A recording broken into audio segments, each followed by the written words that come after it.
Over the last couple of decades, there's been a lot of time and effort really devoted to trying to understand what housing for older people, good housing for older people, would look like. Housing is central to how people live. Housing can make people happy, it can make them unhappy, it can make them well, it can make them unwell. One thing I've noticed since the pandemic started and the lockdown in particular is there's a lot more interest in the home, in the media and in the press more broadly. There is an increased enthusiasm for improving people's homes now that we've spent so much time in them, but they're not quite sure what that kind of enthusiasm or what those changes will look like.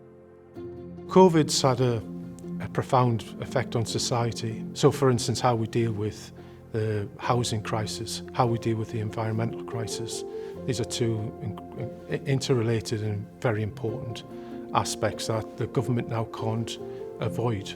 I think what is really positive is that generally people who work from home are much more concerned about the environmental performance of their home and about energy efficiency. So I think what we will see with a shift to more and more people working from home, which is, there's every chance that that will become a consistent trend after the pandemic, we might see a heightened awareness of energy efficiency within the home, and obviously that would be a really positive thing for sustainability. In this country, we replace less than 1% of our housing stock every single year. At the moment, we simply don't have the capacity to be rebuilding at that kind of scale when we're already in the middle of a housing crisis. 80% of the houses that we're going to be living in 2050 in the UK have already been built. So we can't just focus on looking at new housing, we also need to think about how we upgrade existing housing. One of the aspects that we've been looking at in recent times is how people age in housing. So in the UK we build inflexible homes. So people get old and affirmed and the house then becomes a detriment to their ability to live fulfilled lives. They can't get in and out of houses, they can't get upstairs, they can't come downstairs.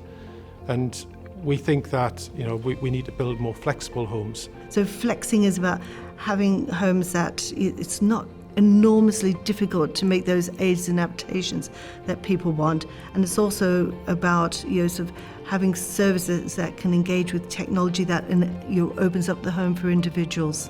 And in that we're looking at how a house can become a surrogate to the health system, for instance.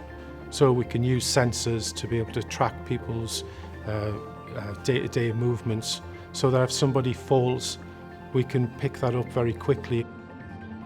With good design and the architects understanding the problems that people face and designing out of those problems, we actually can transform their environment in terms of somewhere that someone may live for a period of time into a home where they may be able to live for as long as that they want. So in other words, to be able to age in place.